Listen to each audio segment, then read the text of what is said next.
People like that. Sometimes they look at life and decide that a person needs a special reward. The fields of Elysium. Sometimes they decide on punishment. But most people, well, they just lived. Nothing special, good or bad. So they go to the asphodel fields. And do what? Grover said. Imagine standing in a wheat field in Kansas. Forever. Harsh, I said. Not as harsh as that, Grover muttered. Look. A couple of black-robed ghouls had pulled aside one spirit, and they were frisking him at the security desk. The face of the dead man looked vaguely familiar. He's that preacher who made the news, remember? Grover asked. Oh, yeah. I did remember him now. We'd seen him on TV a couple of times at the Yancey Academy dorm.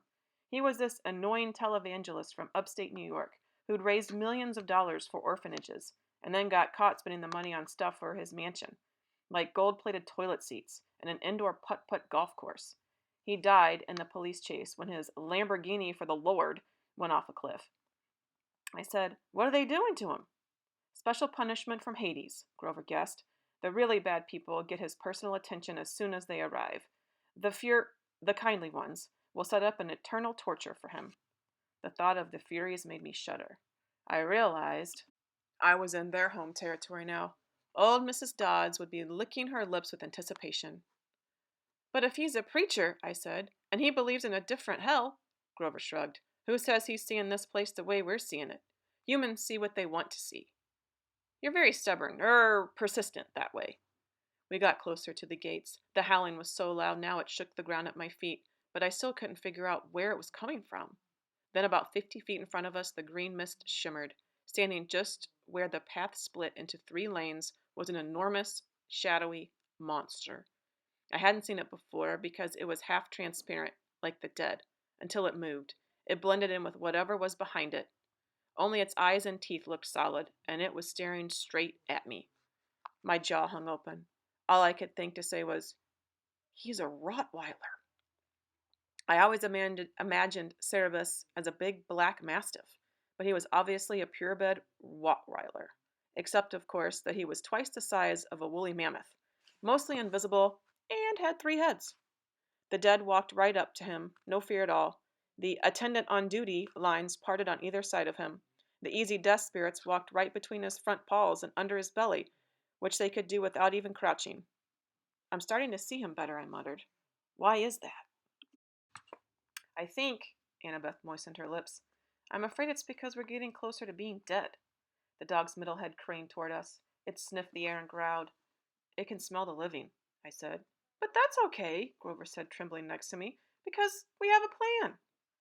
Right, Annabeth said. I'd never heard her voice sound quite so small. A plan. We moved toward the monster.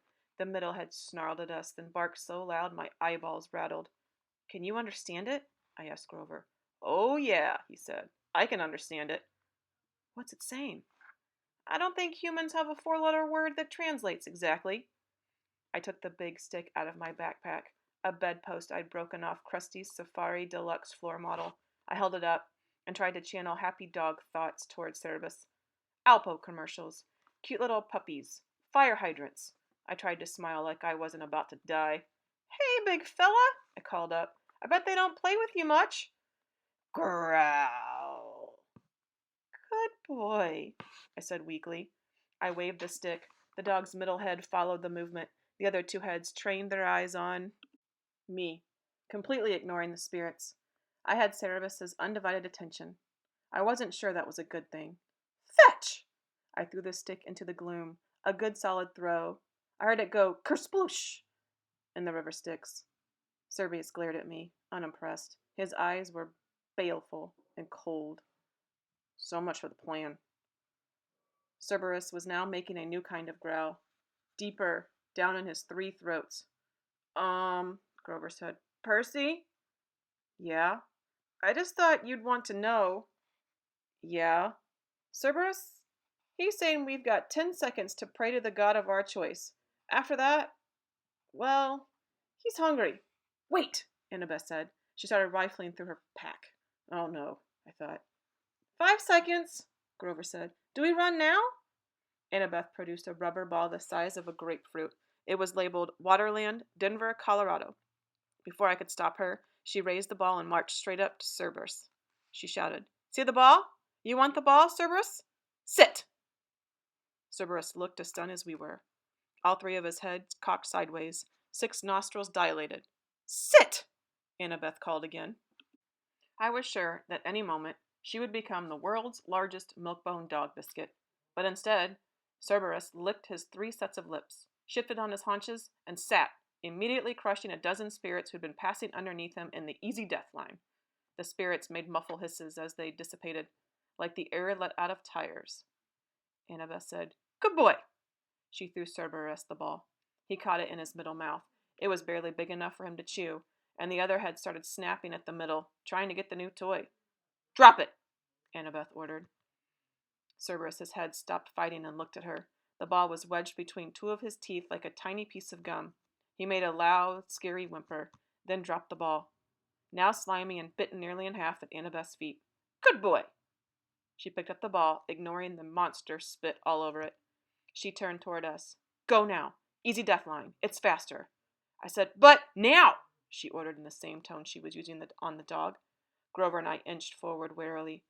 Cerberus started to growl. "Stay," Annabeth ordered the monster. "If you want the ball, stay."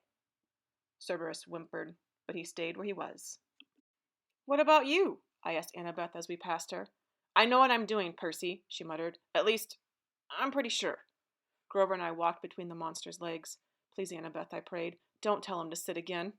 We made it through. Cerberus wasn't any less scary looking from the back. Annabeth said, "Good dog." She held up the tattered red ball, and probably came to the same conclusion I did. If she rewarded Cerberus, there'd be nothing left for another trick. She threw the ball anyway. The monster's left mouth immediately snatched it up, only to be attacked by the middle head, while the right head moaned in protest. While the monster was distracted, Annabeth walked briskly under his belly and joined us at the metal detector. "How did you do that?" I asked her, amazed. "Obedience school," she said breathlessly, and I was surprised to see there were tears in her eyes. "When I was little, at my dad's house, we had a Doberman." "Never mind that," Grover said, tugging at my shirt. "Come on." We were about to bolt through the easy death line when Cerberus moaned pitifully from all 3 mouths. Annabeth stopped. She turned to face the dog, which had done a 180 to look at us.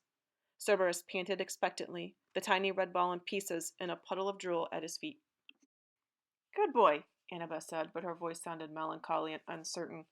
The monster's head turned sideways, as if worried about her. "I'll bring you another ball soon," Annabeth promised faintly. "Would you like that?" The monster whimpered.